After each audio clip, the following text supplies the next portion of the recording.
I wish David Lynch would do more acting. Have you seen the movie Lucky? No. It was Harry Dean Stanton's final film, and David Lynch plays this barfly in there, and he gives this speech about his lost pet tortoise. And it's beautiful. He completely nails it. The guy should do more acting. I wish that would be the third act of his career. Filmmaker, TV maker, visual artist, painter, actor. Yeah. He does all that meditation. He'll live forever despite all of the cigarettes. No, no, no. Where's the goddamn horizon? Do do do do do do do. Do do do do do do. Hey, unboxing time. Where are the postcards? Here they are. This is from Sean Henry. It is the end. Beautiful friend. My best wishes to everyone in the basement for the new year, and a happy new year to all your viewers. Here's to an excellent 2023 for everyone. Got it. Jed and Aaron, we love your show and hope you're having a great holiday season. Have you ever seen About Schmidt? One of our favorites. Thanks. I have seen it. And we got a couple of envelopes to open here. There you go. Ching. This is from Aaron in Hell's Kitchen, who says, Vamp P. Iyer says, my New Year's resolution is less tape. Thank you, Aaron. This is Robert from St. David's, Ontario, up there in Canada. Aaron writes, hello. In 2022, myself, Tim, Lori, Sean, and TA welcomed a new member to our monthly movie-centric Zoom call, Therese, from Australia.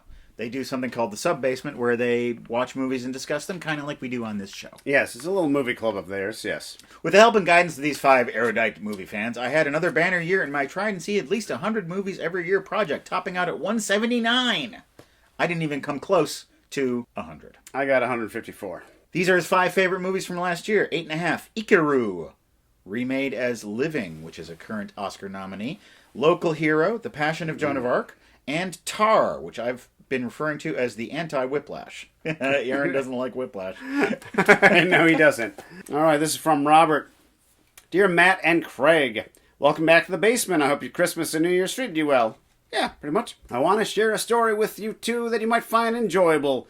Back in 2020, at the start of the pandemic, I started watching movies of all kind, one of which was David Byrne's True Stories. It has become one of my favorite movies, and I've been a Talking Heads fan ever since. Papa Legba is a legitimate bop. Do you know what I say all the time from What? True Stories? I say, buy me a ball. I hadn't, however, seen Stop Making Sense, and I decided to rectify that. My brother and I recently viewed it, and I absolutely adored it. At the start of the movie, my brother made a rather hilarious observation about Talking Heads. As David Byrne and Tina Weymouth are dancing on stage, he said, "This song is the way their legs are moving." I responded with, "To be fair, the entire band is the way their legs are moving." It made me realize I don't think I've seen a band that is their music. When you go to our website, welcometothebasementshow.com, you can see every episode we've ever made. They're all there in one convenient place. And there's also PayPal donation buttons that you can click on to make a one-time or rolling monthly donation. I will now salute a short list of some of our rolling monthly donors. Kevin, Charles, Wilson, Jay, Aaron, Dan, Alexander, Jonathan, David, Mara, Stephanie, Mario, Michael, Kevin, Sabrina, Clayton, Jennifer, Eric, Ashton, Ann, Zach, Tiffany, Graham, Peter, Maura, and Andrea. We'll have another short list of these later on in the show. Now what? Let's open some packages. This has Japanese writing on it. It is from Peter over there in Japan. I don't know who sent this, but it is sent to Welcome to the Basement or Current Resident. Bruno. Sacha Baron Cohen doing his funny talky thing, getting into embarrassing situation to embarrass other people. I have not seen this one. I haven't seen that either. I've seen all of his other ones, including Ali G Into House, which is legit one of the worst movies I've ever seen. I love Ali G. I think Ali G is hilarious, but that movie is garbage. True garbage. Dear Craig and Matt, my long-awaited return trip to Japan was delayed for several years due to COVID travel restrictions, and now this card may not arrive until after Christmas. It's true, but we are happy to celebrate Christmas in February. Just like that sad Vietnam veteran in that Lou Reed song. I have made it a point this trip to visit friends and family and not bother with going to any vacation places.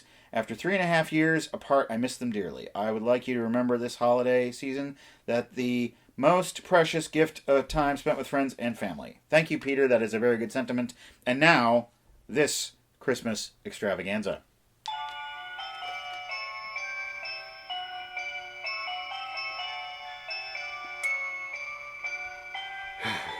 It's lovely. Japan. It's lovely, isn't it? Yeah. Oh, look at that. That is a winter wonderland in a I little know. box. It's got northern lights and everything. It just keeps going. It says it goes for like 20 seconds. Okay.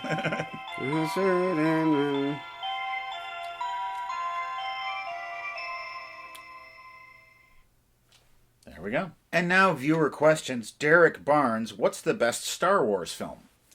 I have an easy answer. It's not a surprising answer, but I'm picking it for a very specific reason.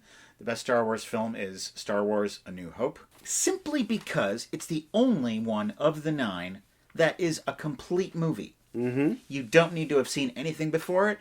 You don't need to see anything after it. It could end there, and there could be no more Star Wars movies. None of the other Star Wars movies can say that. Not even Empire Strikes Back, which most people will say that that's the best one. I would say that is the best one. I would say New Hope.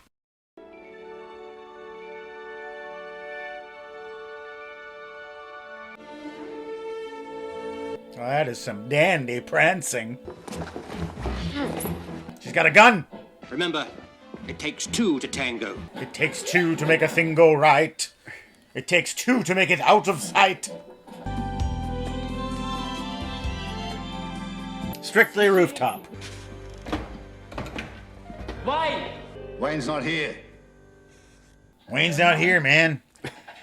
Mr. Nathan Starkey and Miss Tina Sparkle. Tina Sparkle banishes defeat to the land of wind and ghosts. Oh, look at this. Tina Sparkle is a perfect dancer. If only she had a more glamorous name. I know. I know why they call her Tina Sparkle. I think it involves vajazzling. A lot of times we get records, long playing records, here on the show in packages. In the P.O. box. Yes, Matt opens them and then he hears them. And he talks about them, and he's doing that now. That's right. This week, I only got a chance to listen to one, but it was a very good one. It is Gorillaz Present Song Machine. Right there. Gorillaz are like the Black Keys. They release an album. It all kind of sounds the same, but it's always good, and you always like it. Yeah. And I was glad I was able to listen to this because the vinyl of this was warped as hell. And I stored this properly after I got it, so it must have come to me like that. But it was able to play. I was able to listen to it. They have some really great guests on here. That's another thing the Gorillaz do. They bring in guest performers. This one, they have Robert Smith. They have Beck. Elton John. Really high-powered talent here. St. Vincent. I liked it a lot. Okay, it just amazes me that there would be a certain time in history where if an album came out and they were like, okay, so we have Beck, we have Robert Smith from The Cure, we have Elton John, and we have this really amazing female singer-songwriter guitarist, and it would be news. Now I'm like, oh, they're all on a Gorillaz album. I didn't know that came out. When, like 4 years ago? Huh. That's something. This would have been the thing. We'd all be like, when's it happening? Yeah. St. Vincent would be the biggest thing in the world the next week. Okay. Life has gotten so boring. Well, why don't you cheer yourself up by telling us about the rest of the monthly donors? I will. Amber, James, Katrine, Melanie, Alessio, Ella, Nicole, Andres, Nathan, Trevor, Aaron, Emily, Mitchell, Adam, Ralph, Anne, Mike, Kempson, and Patrick. Thank you. Speaking of records, got one right here. This is from E. Henderson Roche. It's from Helsinki. Oh. In Finland. Finland, the country where I quite want to be. And I'll let you go first, Matt. Well, I don't want to bring the mood of the show down, but we have a little album here by Bill Cosby. I started out as a child. I'm not saying anything controversial here when I say I grew up listening to these albums, and these are my earliest memories of comedy, and I still treasure the memories of listening to these records and laughing at these bits. And that's never going to go away. So that's what I have to say. Thank you for sending me this, whoever sent it. Dear Matt and Craig, I first found Blame Society via beer and board games at least a decade ago. But it is to welcome the Basement's back catalog that I turn for comfort when everything gets overwhelming. I have rewatched all episodes 4 or 5 times at this point. Thank you for the hilarious and stimulating discussion you offer, and also for letting us follow your sweet and wholesome male friendship. Wholesome. It is wholesome. 2022 has been quite a year for me. In January, I passed my PhD examination. 10 days later, I moved to Finland from the UK to start an amazing postdoctoral job. And then in June, I got married in my native country of Sweden. Stop already. Take a break. Original idea was to send this parcel and accompanying donation with the help of one of my first proper paychecks in almost a decade, but the year kept being very hectic. Hopefully this reaches you before the end of the year at least. It hasn't, but that's okay. Back in your Rare Exports episode, Craig said, if Finland provides us a basement, we'll film an episode there. Unfortunately, my Helsinki apartment building doesn't have a basement floor, but I find an appropriate basement location. I'll let you know. Cheers and thumb kiss from where it's really snowy and dark almost all the time. Craig's words. Dr. Amelia. Thank you. Let's see what's in this box. Yes. First off, we have 2 postcards. Finland, the country of 30,000 lakes. Well, and you got a Helsinki postcard. Helsinki. Oh, licorice. Oh, wow. Look at that. Blueberry raspberry licorice. Ah. Then we have the American Pasteleja. And then, Panteri.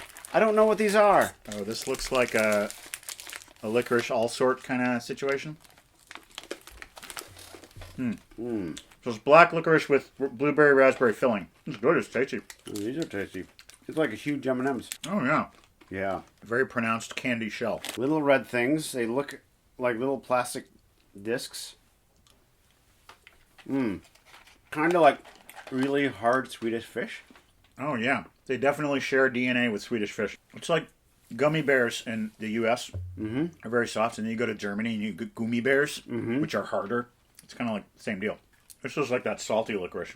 That's bizarre. Oh, yeah. And then at the very end, it's like, bam, there's more. These are bizarre. Yeah.